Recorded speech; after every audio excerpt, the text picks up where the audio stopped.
Pourquoi certaines personnes voient une opportunité et d'autres voient un danger? À situation identique, deux individus prennent des décisions radicalement différentes. L'un investit, l'autre hésite, analyse, repousse, puis renonce.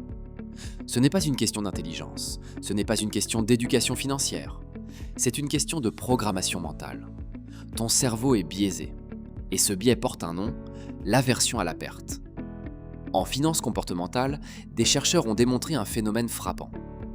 Perdre 100 euros provoque une douleur émotionnelle environ 2 fois plus intense que le plaisir de gagner 100 euros. 2 fois. Cela signifie que ton cerveau ne traite pas gain et perte de manière symétrique. Il amplifie la perte, il dramatise le risque, il priorise l'évitement. Pourquoi? Parce que ton cerveau n'a pas évolué pour devenir riche. Il a évolué pour survivre.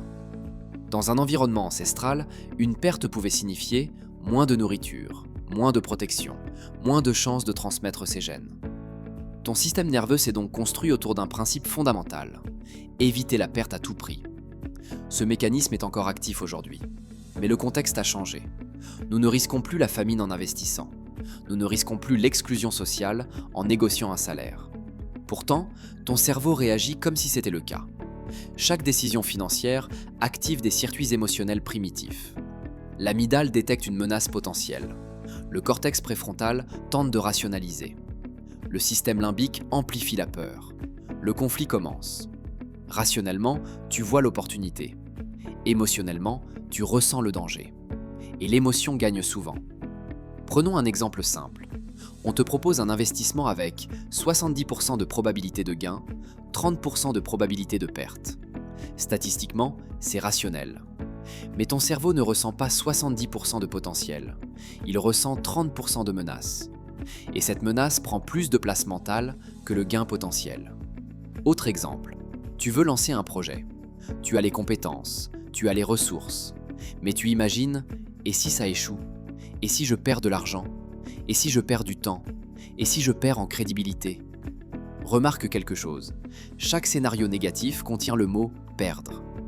Ton cerveau scanne le monde en cherchant les pertes possibles, pas les gains potentiels. C'est un filtre automatique. Ce biais explique pourquoi beaucoup conservent un emploi qu'ils détestent, beaucoup gardent un placement médiocre, beaucoup n'augmentent jamais leurs tarifs, beaucoup n'osent pas négocier. Ils ne manquent pas d'ambition, ils sont freinés par une anticipation exagérée de la perte. Et plus tu as déjà quelque chose, plus ce biais s'intensifie. C'est ce qu'on appelle l'effet de dotation.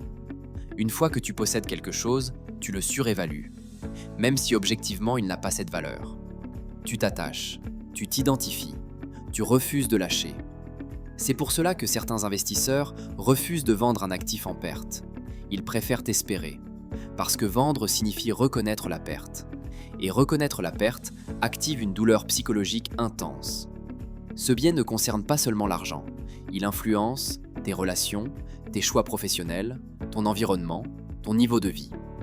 Tu restes parfois dans une situation médiocre, non pas parce qu'elle est idéale, mais parce que la quitter implique une perte perçue. Perte de stabilité, perte de confort, perte d'identité. Le cerveau préfère une médiocrité connue à une opportunité incertaine. Et c'est ici que la trajectoire financière se joue, entre prudence rationnelle et paralysie émotionnelle. Le biais de la perte ne te rend pas idiot, il te rend humain. Mais dans un monde économique moderne, ce réflexe ancestral peut devenir un plafond invisible. Et tant que tu ne l'identifies pas, tu le subis. Le plus dangereux avec l'aversion à la perte, ce n'est pas qu'elle existe, c'est qu'elle se déguise en prudence. Tu te dis que tu es rationnel, que tu prends le temps d'analyser, que tu sécurises tes décisions. Mais en réalité, ton cerveau évite la douleur anticipée. Et cette douleur n'est pas symbolique. Des études en neurosciences montrent que la perte active des zones cérébrales proches de celles impliquées dans la douleur physique. Ton cerveau traite certaines pertes financières comme une blessure.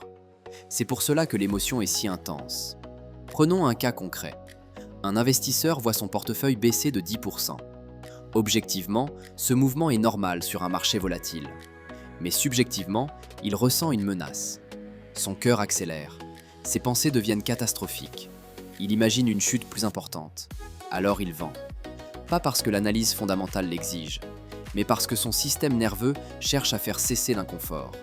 Le problème? En vendant, il fige la perte. Et souvent, le marché remonte ensuite. Autre exemple, un entrepreneur hésite à augmenter ses tarifs. Il sait que sa valeur a évolué. Il sait que le marché peut absorber la hausse. Mais il anticipe la perte possible. Perte de clients, perte d'image, perte de sécurité. Il préfère donc maintenir des prix inférieurs à sa valeur réelle. Il croit protéger son activité. Il limite en réalité son expansion. L'aversion à la perte transforme la stratégie en stagnation. Elle te pousse à protéger l'existant plutôt qu'à optimiser le futur. Et plus tu as accumulé, plus le biais devient fort. Car plus tu possèdes, plus tu as peur de perdre. C'est ce qui explique pourquoi certaines personnes refusent d'investir malgré une épargne importante, conservent trop de liquidités ou prennent des décisions ultra conservatrices malgré une marge de sécurité confortable. Elles confondent sécurité et immobilisme. Mais il y a une dimension encore plus subtile, le coût de l'inaction. Quand tu évites une décision par peur de perdre, tu ne perds rien immédiatement. Mais tu perds du temps. Et le temps est un multiplicateur. Un investissement reporté de 5 ans peut représenter une différence exponentielle. Une opportunité professionnelle non saisie peut retarder une trajectoire entière. Une négociation évitée peut réduire un revenu sur des décennies. Le biais de la perte te protège à court terme, mais il peut te pénaliser massivement à long terme. La richesse durable repose rarement sur l'absence de risque. Elle repose sur une gestion lucide du risque. Cela signifie évaluer la probabilité réelle, pas la peur ressentie. Comparer le coût de la perte au coût de l'inaction. Accepter que toute progression implique une part d'incertitude. Les individus financièrement stratégiques ne ressentent pas moins la peur. Ils la contextualisent. Ils comprennent que le cerveau amplifie les pertes potentielles. Ils introduisent une distance entre émotion et décision. Ils se posent une question différente. Quel est le risque réel?